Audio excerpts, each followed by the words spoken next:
Hello বন্ধুরা, আজকে আমি বড়ি দিয়ে নোটে শাক ভেজেছি। কিভাবে ভেজেছি চলো দেখা যাক। By the way, I am Sadika, you are watching Kolkata kitchen. দারুণ স্বাদ হয়েছে আপনার। হ্যালো বন্ধুরা, আজকে আমি নোটে শাক নিয়েছি। তো নোটে শাকটা এখানে বেছে ধোয়া আছে। তো আজকে আমি আলু দিয়ে নোটে শাক রান্না করব। তো প্রথমে আমি শাকগুলো কেটে নেব। এই যে শাকগুলো খুব ভালোভাবে পরিষ্কার করে বেছে ধোয়া আছে। আমি ছোট ছোট করে কেটে নেব। এইভাবে আপনারা কুচিয়ে কেটে নেবেন। শাক কাটা প্রায় কমপ্লিট। আমি এইভাবে শাকগুলো কেটে নিচ্ছি। আমার শাক কাটা হয়ে গেছে। তো আমার এখানে শাক কাটা হয়ে গেছে। আমি এখানে একটি আলু নিয়েছি, এটা একটু ডুমো ডুমো করে কেটে নেব।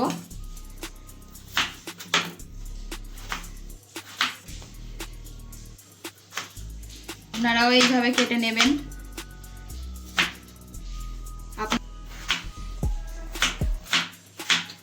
আর নিয়েছি কিছু রসুন, পেঁয়াজটি কেটে নেব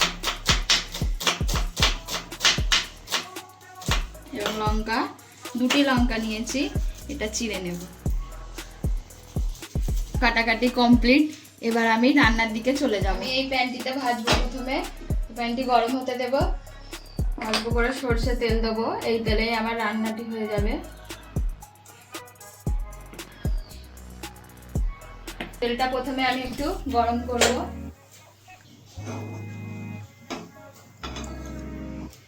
আমি কেটে রাখা আলুগুলো দিয়ে দেবো তেলের মধ্যে।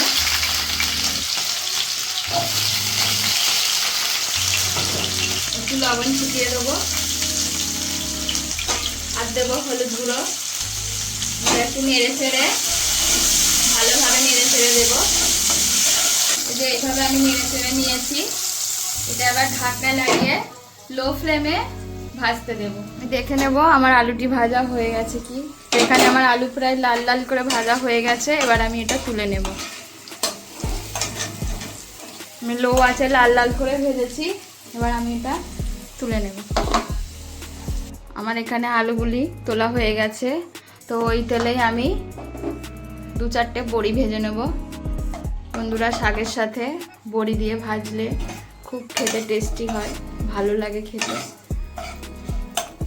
আমি একটু নেড়ে চেড়ে ভেজে নেব বড়িগুলি। এখানে একটু ফ্লেমটি জোরে করব, বড়িগুলি ভেজে তুলে নেব। আমার বড়িগুলো লাল লাল করে ভাজা হয়ে গেছে। এবার আমি এগুলো তুলে নেব।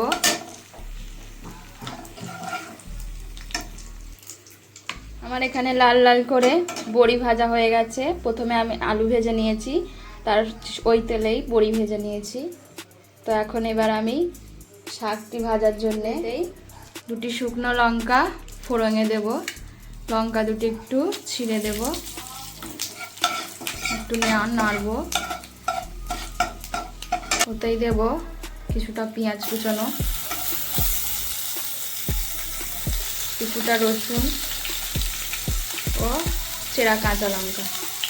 এগুলি আমি ভালোভাবে নেড়ে চেড়ে নেব।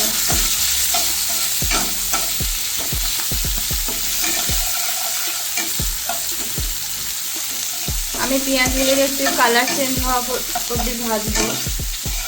আমার এখানে ভাজা প্রায় কমপ্লিট। এই যে লাল লাল করে নিয়েছি আমি একটু পেঁয়াজগুলি, পেঁয়াজ রসুন। এতে আমি এবার আগে থেকে কেটে ধুয়ে রাখা শাকগুলি দিয়ে দেবো। আমার এখানে শাকগুলো দিয়ে দিয়েছি। এখানে কিছুটা লবণ অ্যাড করব ও হলুদ গুঁড়ো দেব সামান্য পরিমাণে। লবণ এখানে আপনারা একটু অল্পই ব্যবহার করবেন। এবার আমি এটা নেড়ে চেড়ে ভেজে নেব। এটা আমি জল ছাড়া ভাজবো। এইভাবে ভালো করে নেড়ে চেড়ে দেব শাকটা।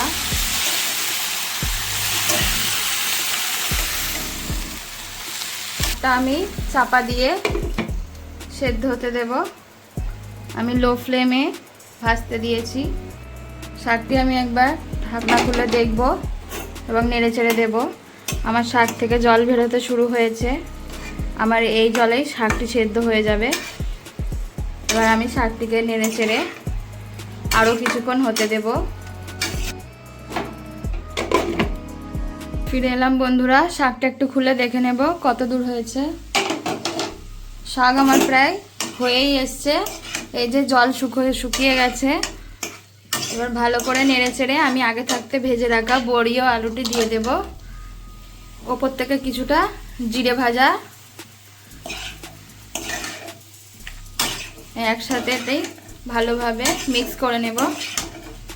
এইখানে আপনারা একটু লবণটি চেক করে নেবেন। ভাজার সময় আমার আলু সেদ্ধ হয়ে গিয়েছিল, একটু নেড়ে চেড়ে দিলেই হবে। বড়িটি আমি এইভাবে বড়িগুলো ভেঙে দেব। বড়ি আলু দিয়ে শাক ভাজলে খেতে খুব টেস্টি হয়, আপনারাও বাড়িতে ট্রাই করে দেখবেন। শাক ভাজা হয়ে গেছে, এই যে আমি ভেঙে দিচ্ছি বড়িগুলো। নামানোর আগে লবণ চেক করে নেবেন। আমি এটা চাপা দিয়ে আরেকটু হতে দেব। আমার এখানে শাক ভাজা আমার এখানে কমপ্লিট। আমি এবার ফ্লেমটি একটু জোরে দেব। ফ্লেমটি জোরে দিয়ে এবার এইভাবে 5 সেকেন্ড মতো এইভাবে একটু নেড়ে চেড়ে নেব।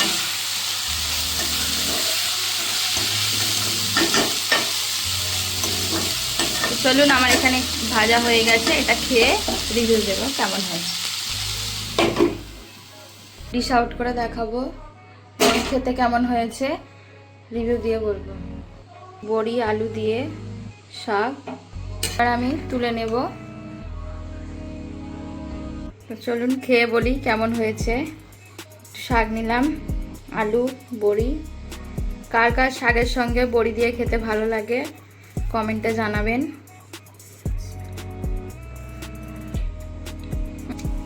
দারুণ স্বাদ হয়েছে, আপনারাও বাড়িতে ট্রাই করে দেখতে পারেন। ভিডিওটি ভালো লাগলে লাইক করে দেবেন এবং চ্যানেলটিকে সাবস্ক্রাইব করে বেল আইকনটি প্রেস করে দেবেন।